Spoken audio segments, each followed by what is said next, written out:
Sebelum nonton aku mau rekomendasikan kaos distro murah, cuma 100.000 bisa dapat 8 kaos distro.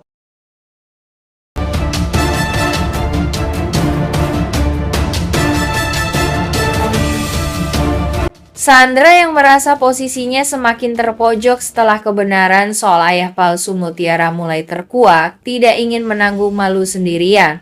Dalam kepanikan, ia mencari celah agar kesalahannya tidak terbongkar sepenuhnya.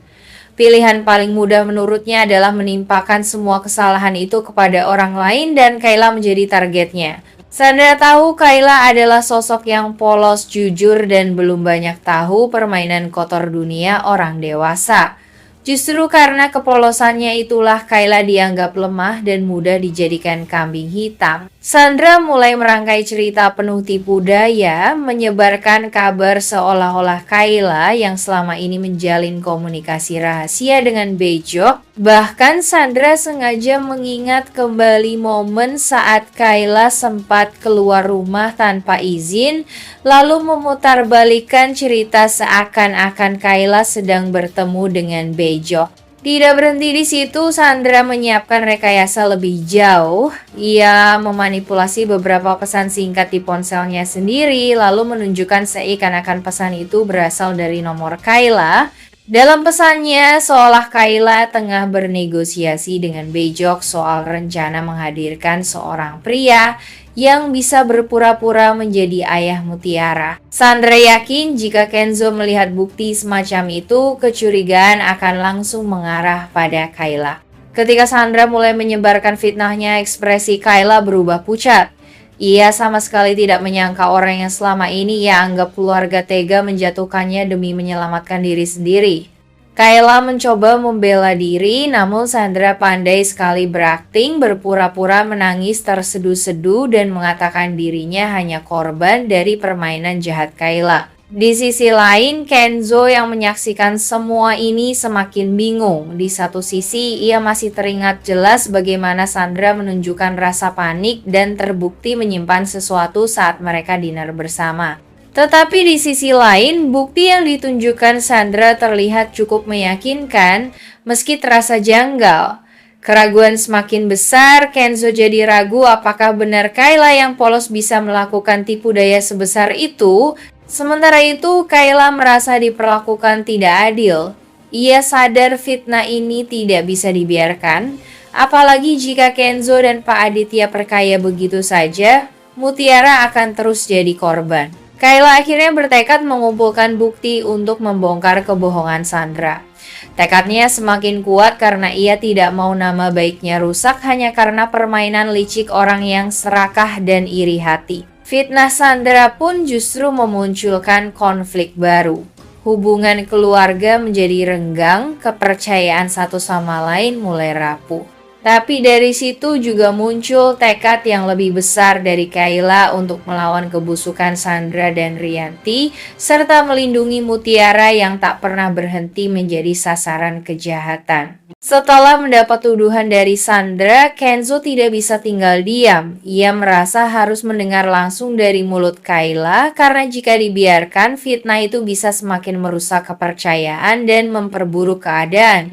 Dengan perasaan penuh campur aduk, ia pun mendatangi rumah Sandra untuk bertemu Kayla. Suasana tegang begitu terasa saat Kenzo tiba. Sandra berusaha menampilkan wajah sedih seolah dirinya adalah korban, sementara Kayla justru tampak gelisah dan terpojok. Kenzo meminta bicara empat mata dengan Kayla. Di dalam ruang tamu yang penuh tekanan, Kenzo menyampaikan semua tuduhan yang sudah dilontarkan Sandra. Ia bertanya dengan serius apakah benar Kayla terlibat dalam rencana menghadirkan ayah palsu Mutiara. Bukan hanya itu, Kenzo juga menyampaikan rasa kecewanya karena Kayla tidak pernah melaporkan kepadanya soal perlakuan buruk Sandra terhadap Mutiara. Dari sudut pandangnya, jika Kayla memang tahu sejak awal, mengapa ia diam saja?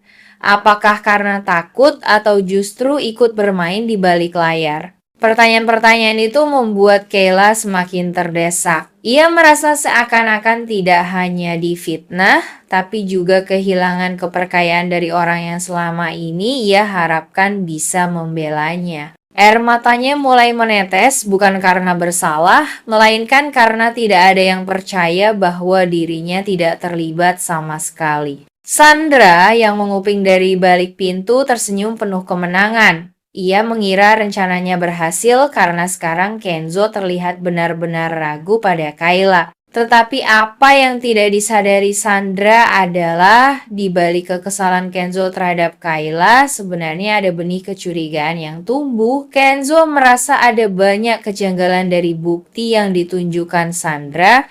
Meski ia marah dan kecewa pada Kayla karena diam, hatinya masih berkata bahwa fitnah itu tidak sepenuhnya benar.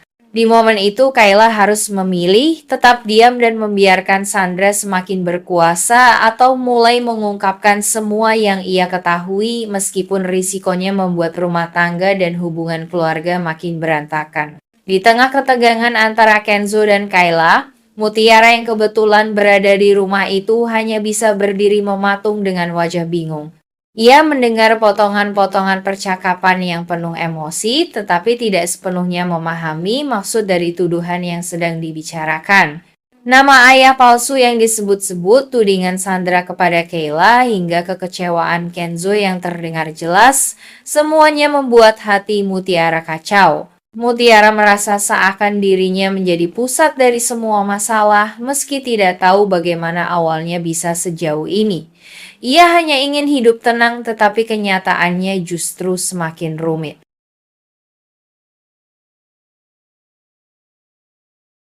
Tinggi penuh tekanan membuat Sandra semakin terpojok. Beberapa orang di restoran mulai menoleh karena kaget mendengar suara keras yang pecah dari meja mereka.